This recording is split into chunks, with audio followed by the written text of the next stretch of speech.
नमस्कार दोस्तों, बौद्ध इंस्पायर्ड यूट्यूब चैनल में आपका दिल से स्वागत है। इस कहानी को जरा ध्यान से सुनिएगा क्योंकि ये कहानी आपको जिंदगी भर काम आएगी। एक बार गौतम बुद्ध अपने भिक्षुओं के साथ एक सभा में बैठे हुए थे। उस सभा में बुद्ध के चाहने वालों से ज्यादा उनके विरोधी थे, जिसने सभा आयोजित किए थे। वह भी बुद्ध से ईर्ष्या करते थे। सभा का आयोजन राजा के महल में हुआ था, इसीलिए राजा के सभी मुख्य लोग उस सभा में उपस्थित हुए थे। बुद्ध सभा में जाने से पहले ही जानते थे कि आज की सभा में उनके विरुद्ध कोई न कोई षड्यंत्र अवश्य रचा जाएगा। सभा में जाने से पहले उनका शिष्य आनंद बुद्ध को सभा में जाने से मना करता था कि आपको सभा में नहीं जाना चाहिए, वहां के लोग आपके साथ दुर्व्यवहार करेंगे, न जाने वो आपके विरुद्ध कोई षड्यंत्र रच रखा होगा। लेकिन गौतम बुद्ध अपने करुणा की वजह से अपने आप को उस सभा में जाने से नहीं रोक पाए।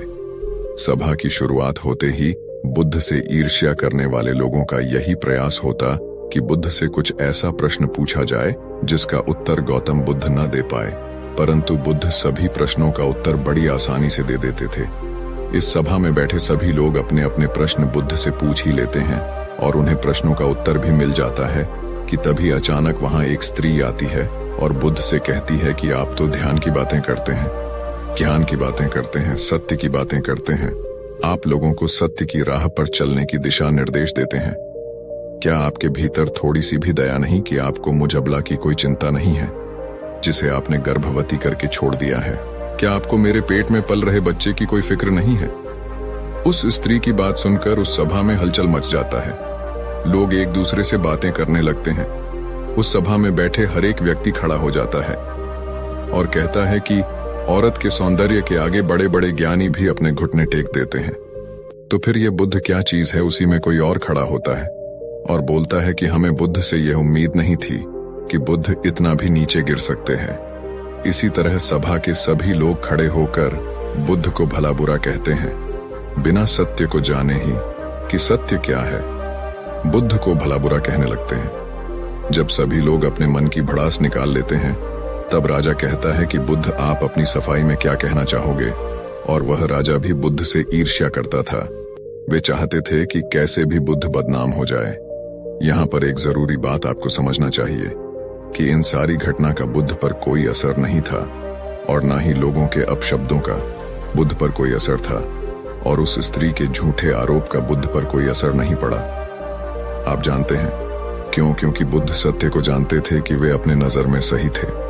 सूत्र यही है कि चाहे पूरी दुनिया आपके खिलाफ क्यों ना हो जाए, अगर आप अपनी नजर में सही है, अगर आप अपने आप को जानते हो कि आप सत्य के साथ खड़े हो, तो आपका कोई भी कुछ बिगाड़ नहीं सकता। इस सभा के सभी लोग संदेह में थे, यहाँ तक कि बुद्ध के कुछ शिष्यों में भी संदेह आ गया था। लेकिन बुद्ध जानते थे कि वह क्या है, इसलिए उनके चेहरे पर थोड़ा सा भी बदलाव नहीं था। राजा बुद्ध से कहते हैं कि क्या आप अपनी सफाई में कुछ कहना चाहेंगे? बुद्ध उस स्त्री से कहते हैं, पुत्री, इस पूरे ब्रह्मांड में केवल दो ही लोग इस सत्य को जानते हैं कि तुम सत्य कह रही हो या असत्य। कि इससे पहले कि बुद्ध कुछ कहते, वह स्त्री बुद्ध से अपनी नजरें चुराने लगी। असत्य का सहारा लेने का कारण है कि आप अपने भीतर डर का बीज बो रहे हो। अब यह बीज जैसे जैसे वृक्ष बनेगा, वैसे वैसे आपकी समस्या बढ़ती जाएगी। इस सभा का एक व्यक्ति उस स्त्री से कहता है, तुमने बहुत बड़ी बात कही है। अगर यह गलत साबित होता है तो तुम जानती हो ना कि तुम्हें क्या सजा दिया जाएगा। उस व्यक्ति की बात सुनकर उस स्त्री के हाथ पैर कांपने लगते हैं और वह तेजी से वहां से दौड़ने लगती है।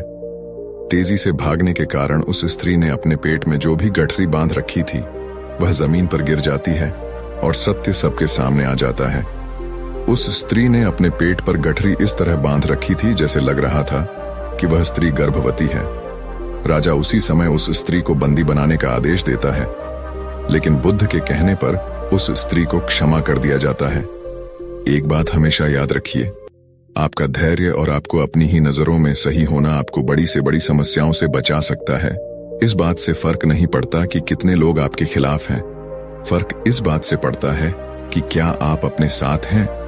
तो दोस्तों, आपने आज के इस वीडियो से क्या सीखा वह मुझे आप कमेंट में बता सकते हैं। इसी के साथ में उम्मीद है कि आपको आज की वीडियो पसंद आई होगी। तो इस वीडियो को उस इंसान को शेयर करें जिसे यह कहानी सुनने की जरूरत है, और उसी के ठीक बाद चैनल को सब्सक्राइब करें। तो चलिए फिर मिलते हैं ऐसी एक और नई वीडियो में एक नए मैसेज के साथ। तब तक के लिए अपना ख्याल रखें। धन्यवाद और नमो बुद्धाय।